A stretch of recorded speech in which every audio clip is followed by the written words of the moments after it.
हम लोग पहले टाइप के दर निकालना सीख गए हैं। अब हम लोग दूसरे टाइप में दर निकालना सीखते हैं। इसमें क्या होगा, इसमें जैसे हमने एक आपको सवाल दिया, जैसे मान लीजिए 1,000 रुपए है और 1,000 रुपए एक वर्ष बाद आपसे बोल रहा है कि भैया 1,050 हो जाते हैं।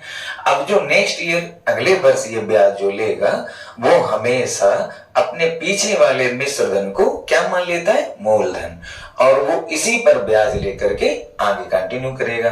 तो जैसे इसका हम लोग एक सवाल समझते हैं, अब समझना। जैसे हमने आपको बोला कि चलिए कोई धनराशि आपसे बोला है कि 2 वर्ष में 1,000 और तीसरे वर्ष आपसे बोला है कि 1,050 हो जाती है, आप हमें दर बताइए। तो आप किस तरह से निकालेंगे, तो आप कहेंगे 2 वर्ष है, यहाँ 3 वर्ष है, तो यानी कि समय में कितने का अंतर है, 1 वर्ष का है। अगर 1 वर्ष का है तो इसने इस पर क्या लिया होगा, ब्याज लिया होगा। तो इसने कितना ब्याज लिया है, तो आप कहोगे 50 रुपए ब्याज लिया है। तो किस तरह से आप दर निकालेंगे, तो आप निकालेंगे 50 रुपए में ब्याज मिला, वो भी कितने पर, 1,000 पर, और मल्टीप्लाई हम लोग किसका करेंगे, 100 का करेंगे। तो 2 जीरो से 2 जीरो क्या हो जाएंगे, कैंसिल, एक और हम लोग कैंसिल कर देंगे। तो बताओ दर कितने परसेंट आ गई हमारी, 5% आ गई। ओके, एक और समझते हैं। जैसे हमने लिखा कि कोई धनराशि आपसे बोला है 3 वर्ष के अंत में 500 और चौथे वर्ष के अंत में आपसे बोला है कि 525 हो जाती है, हमें आप दर बताइए। आप फिर से भाई, तो यहाँ के 3 वर्ष, यहाँ के 4 वर्ष, यानी कि कितने का अंतर है, आप कहोगे 1 वर्ष का अंतर है। अच्छा, ब्याज में कितने का अंतर आया, तो आप कहोगे ब्याज हमको मिल गया है 25 रुपए। ओके, कैसे दर निकालेंगे, तो आप लिखेंगे हमें 25 रुपए ब्याज मिला है, वो भी कितने पर मिला है, 500 पर मिला है। मल्टीप्लाई हम लोग किसका करेंगे, 100 का कर देंगे। जैसे ही हम लोग इसको सॉल्व करते हैं तो 2 जीरो कैंसिल हो जाएगा, 5 से हम डिवाइड करेंगे तो मेरा रेट ऑफ इंटरेस्ट कितना आया, 5% आया। ओके ओके, अब देखिए अभी हम लोग जो सवाल पढ़े हैं उसमें कितने साल का अंतर है, 1 साल का अंतर है।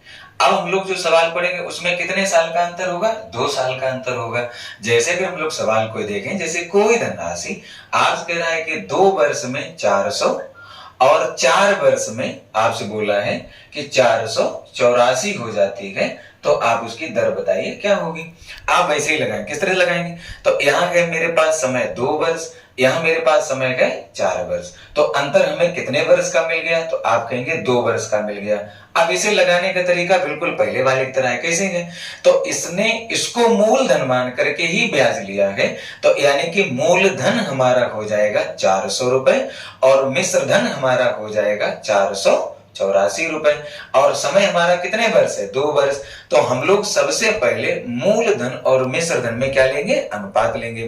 तो ये हो जाएगा 400, ये हो जाएगा 484। अगर हम लोग 4 से डिवाइड कर दे रेशियो तो ये मेरा आ जाएगा 100 और ये आ जाएगा 121। और अगर 2 वर्ष समय है तो हम लोग इनका स्क्वायर रूट ले लेंगे, तो ये 10 हमारा 10 का वर्ग है, सॉरी 100, और ये हमारा 11 का वर्ग है। तो आप बताइए कितना हमको ब्याज मिलेगा, 1 मिलेगा, कितने पर, 10 पर मिलेगा।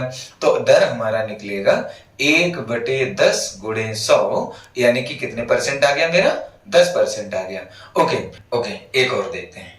जैसे हम ये कहें कोई धनराशि आपसे बोला है कि 4 वर्ष में 625 और 6 वर्ष में 729 हो जाती है, तो आपसे पूछेगा दर बताइए। आप ही कहोगे ये समय दिया है 4 वर्ष और ये समय दिया है 6 वर्ष, अंतर कितने का है, तो आप फिर से कहेंगे 2 वर्ष का अंतर है।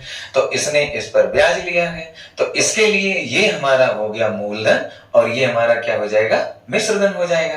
तो चलो सबसे पहले हम लोग मूलधन और मिश्रधन में रेशियो लेते हैं। तो मूलधन हमारा हो जाएगा 625 और मिश्रधन हमारा हो जाएगा 729 हो जाएगा। समय कितने वर्ष दिया है, 2 वर्ष। तो अब हम लोग इनका स्क्वायर रूट ले लेंगे। तो ये बताओ किसका स्क्वायर है, 25 का है। ये किसका स्क्वायर है, 27 का है। तो कितना इंटरेस्ट हमको मिल गया, 2 मिल गया, कितने पर, 25 पर, यानी कि 2/25 गुणे 100। अगर हम लोग सॉल्व करते हैं इनको तो 25 से ये 4 आएगा, रेट ऑफ इंटरेस्ट कितने परसेंट आ गया, 8% आ गया। ओके, अब इसी तरीके से 1 वर्ष हुआ, 2 वर्ष हुआ। जब 1 वर्ष था तो हम लोगों ने सीधा निकाल लिया, जब 2 वर्ष था तो हम लोगों ने वर्गमूल ले लिया।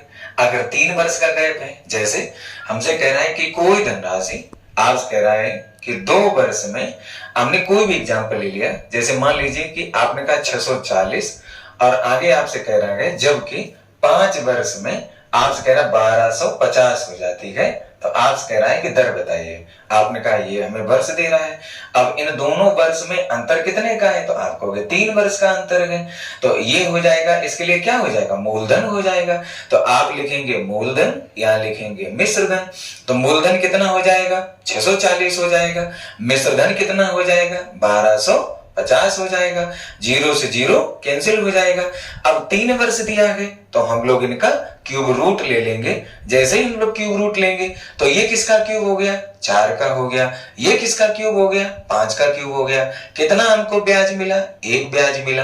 तो जैसे हम लोग दर निकालते गए तो 1/4 गुणे 100, तो हमारा आंसर कितने परसेंट निकला, 25% आया। ओके, अब हम लोग तीसरे पार्ट पर चलते हैं।